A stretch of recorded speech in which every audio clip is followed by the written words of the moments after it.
Hi guys, welcome back to my channel. I'm your girl Toya and I'm here to give you my 2 cents on Growing Up Hip Hop Atlanta, Season 4, the premiere episode.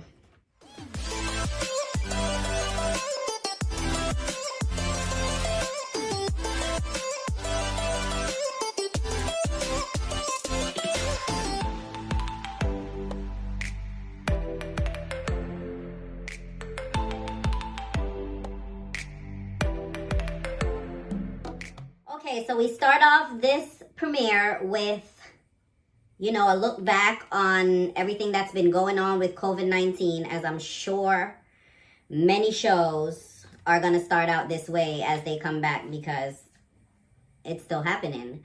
So they look at what's been going on, with Black Lives Matter in the culture, everything going on with COVID, and then we transition into some foolishness. And by foolishness, I mean Bow Wow and his band of idiots just fooling around. So they are telling us that, he had a place in Miami and they were trashing everywhere, the hotels, and they got charged for smoking in the rooms, and he was getting jets and yachts and cars and balls and automobiles. He was doing the most during the pandemic and bragging about it. So as he's bragging about it, he calls Jermaine Dupri's, JD's daughter, what's her name? Shania. And they're having a cute little conversation. Shania always seems to not care about what he thinks and his feelings, Bow Wow that is. She seems to always check him and always been able to tell him when he's been out here acting a fool.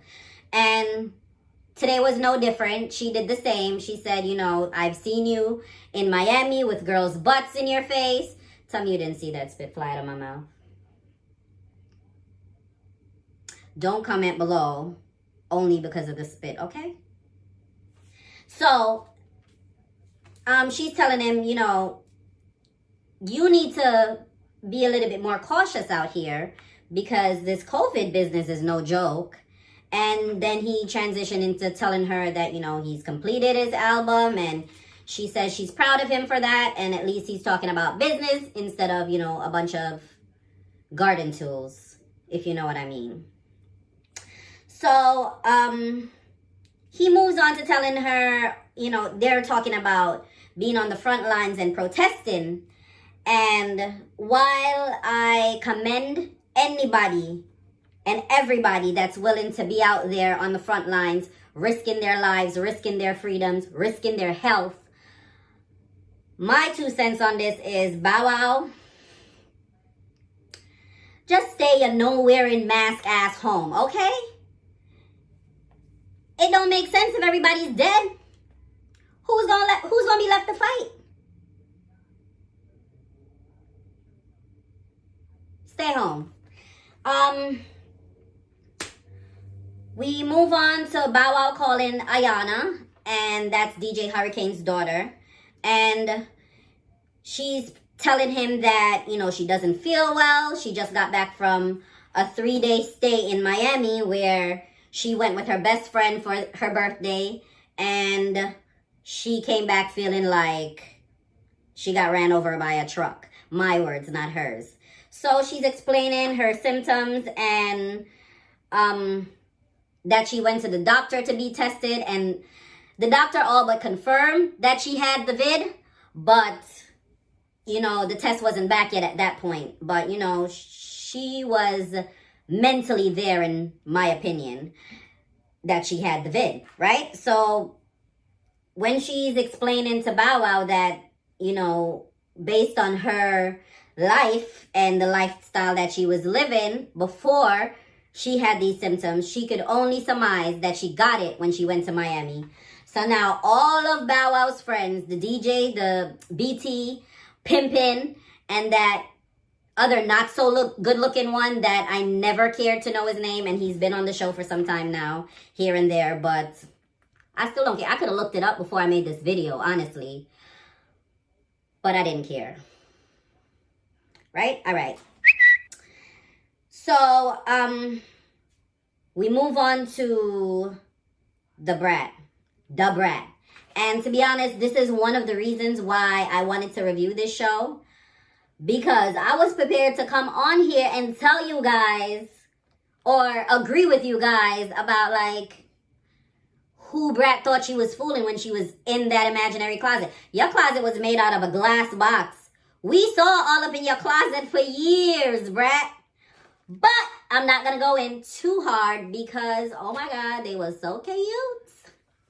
They was cute AF. Oh my goodness. And Brat's all of 46 years old. Being shy and cute, talking about every time she has to talk to, should I call her Big Booty Judy or Jessica? I don't know. Drop down in the comments and let me know if I should refer to Brat's wifey as Big Booty Judy or Jessica. I don't know the woman, but you know, her popularity made me know her as Big Booty Judy. So I don't know if I could just transition into that, but we'll see. So it was cute to see them and talk about how they met, what they loved about one another, and even though they came out to the rest of us and, you know, we see that they're in a solid relationship now, I can't help but think that Brat still gets butterflies. She was still acting big shy. I don't know if it's because, you know, she was just revealing it at that time and, you know, with the cameras being there and everything, it just felt like something she had to ease into because she hadn't done this before publicly. So maybe that's it. We'll see if she gets more comfortable, or, I mean, at least according to Big Booty Judy, she is very comfortable with her right now, and that is what she loves about her, along with the fact that, you know, the Brat's a legend, okay? A whole legend out here in these streets. Don't put some respect on the Brat's name. All right, moving along. So the Brat and Big Booty Judy are home, and she's talking about her quarantine bubble, how it's just, you know, her and a selected few, and she doesn't have space for anymore. She is very afraid of the vid, and she doesn't want no parts of it. She even addresses the fact that Aunt Deb calls her up to invite her to some outdoor gathering, and she don't want it. Outdoor, indoor, next door. She's not going. She's not going, Deb. She's not going. So they get into some deeper conversations about people wanting change. And sometimes we can be impatient because we're so used to instant gratification. We want something to happen now. If we need a change, we want it to happen now. But Big Booty Judy said, listen, it starts with the rioting, it starts with the looting, it starts with all of that. And, you know, hopefully as a result of all of that, they listen to us, they hear us, they see us, they respect us. And I can't say I don't agree. Drop down in the comments and let me know if you agree with me or if you disagree. Either way, we could fight. So we move on to Waka Flocka going to visit his mom, Aunt Deb, or Deb. She's not Aunt Deb to me anymore. And let's get into why. So he goes to his mom's house, and upon arrival, instantly, he has the same reaction I did. Is this a zoo? She has a dog, a bird, iguana, lizards, cheetahs, bears, lions, tigers, deers. I think I saw a turtle. Everything was in that house. Low key. Is that legal? I don't want to get nobody in trouble, but moving on. So she says, the reason I even mentioned this part, because it was kind of a fluff piece. She said having those animals allows her to stay out of people's business.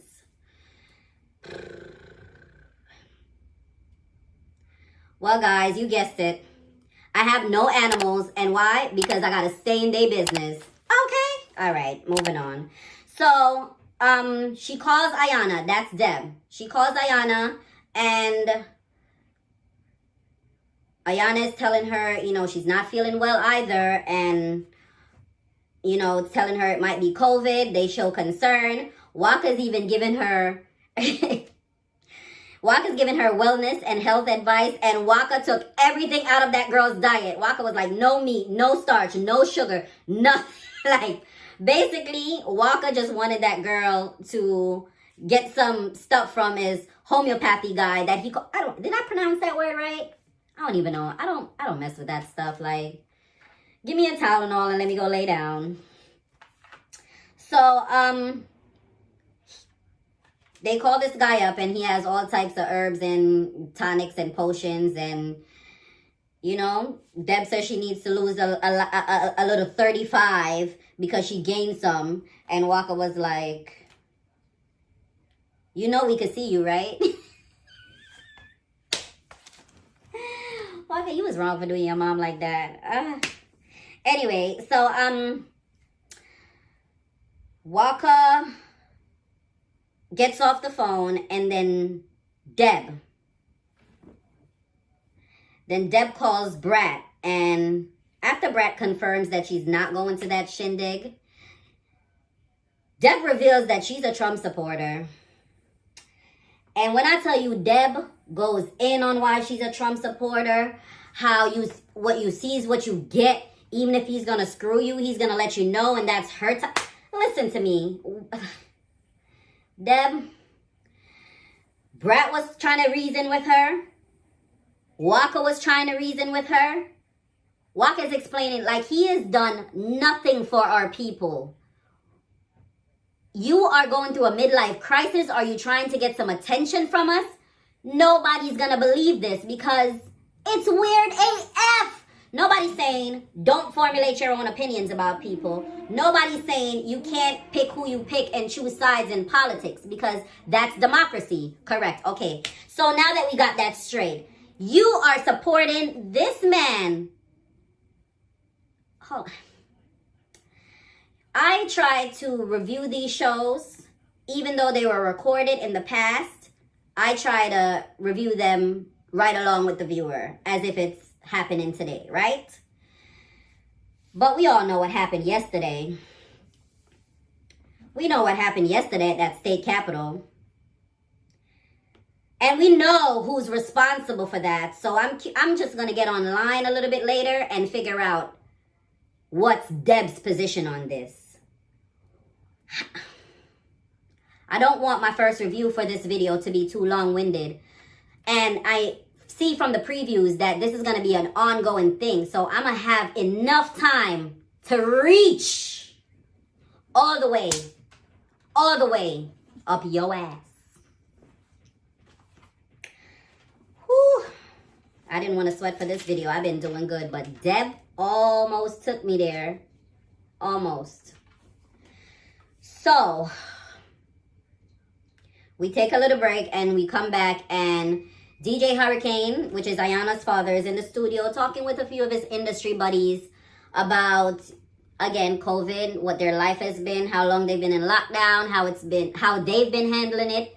And for DJ Hurricane, his way was to transform one of the rooms in his house into a nightclub with strobe lights, fog, a DJ set, the whole shebang. And I gotta say, I can't even blame this man. Everybody at some point must have been going stir crazy during that lockdown. And if you live in New York like I do, and our lockdown was what it was, like, New York streets are never empty. You could have heard a pin drop in Times Square during our lockdown. So I could understand it. And if you got it, why not?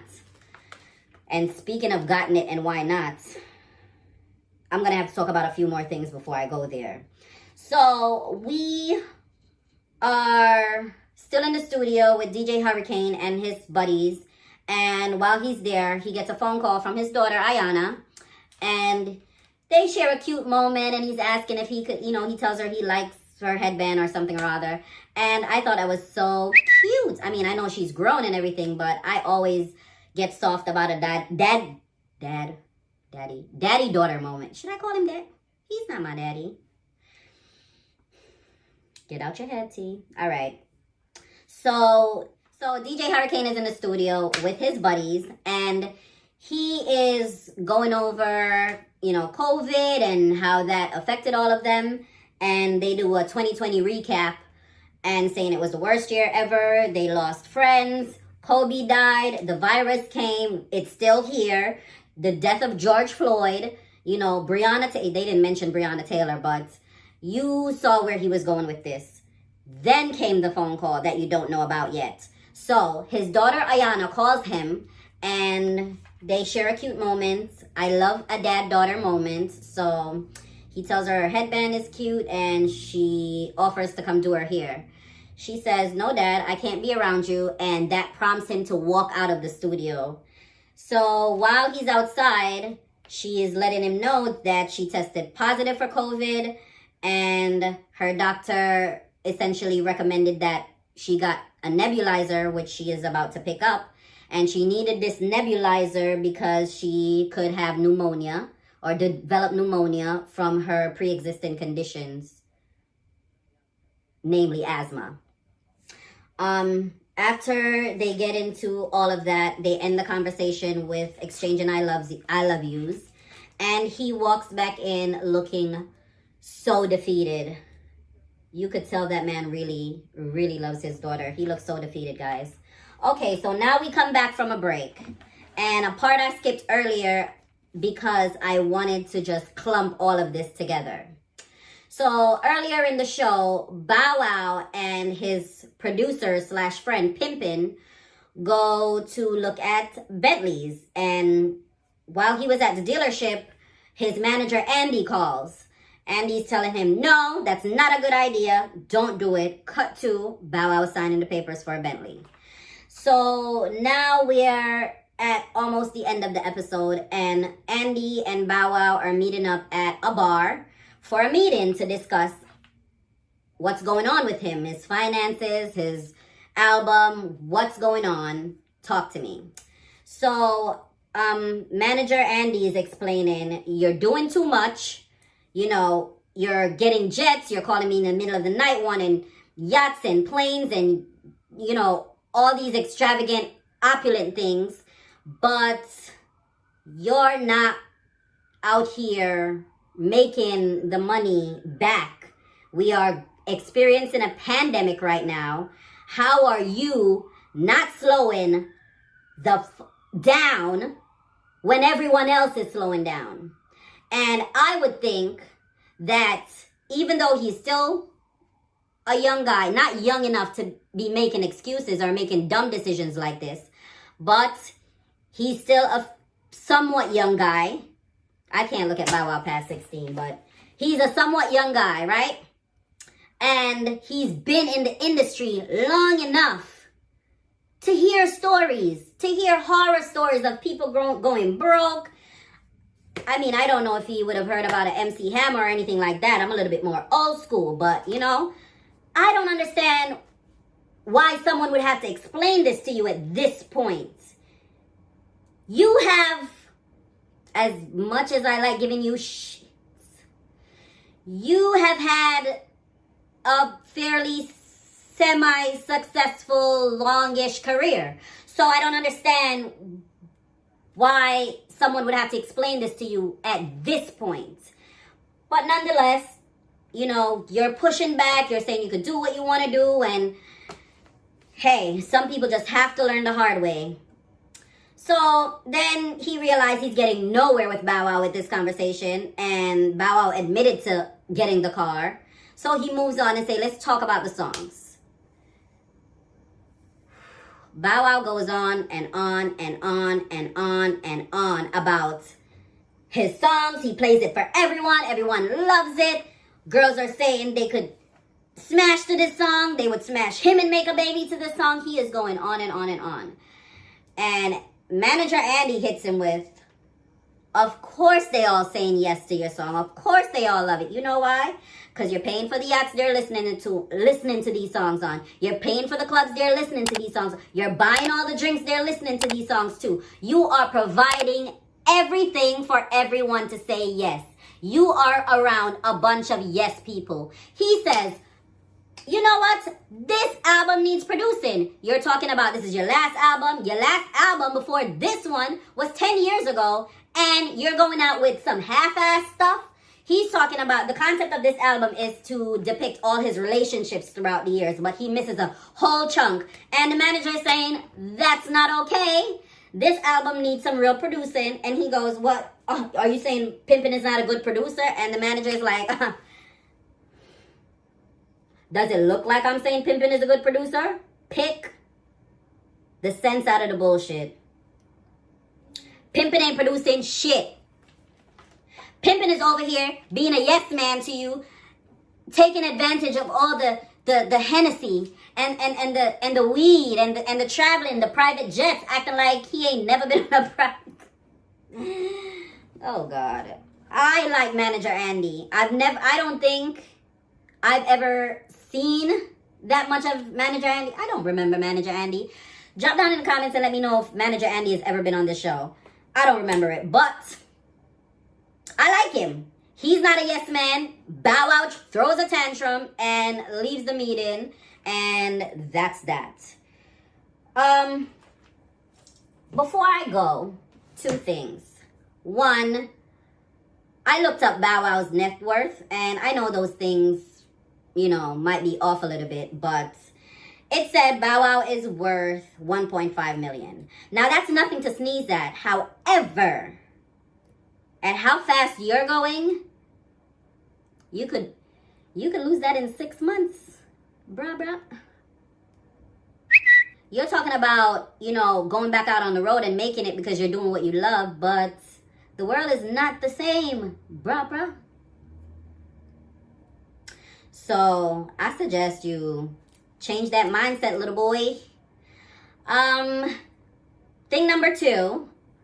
I was checking out this Black China show that came on afterwards. Please drop down in the comments and let me know if you would like me to review it. And I'll do episode 1 and 2 next week. Or I'll probably just do episode 1 tomorrow. I know it came on the Zeus Network, but nobody wasn't getting that shit, so nobody saw it. Maybe I'll watch it now. Maybe I'll review it. Let me know if you want me to. And don't forget to like, comment, share, and subscribe. There's some whores in this house. There's some whores in this house. There's some whores in this house. There's some whores in this house.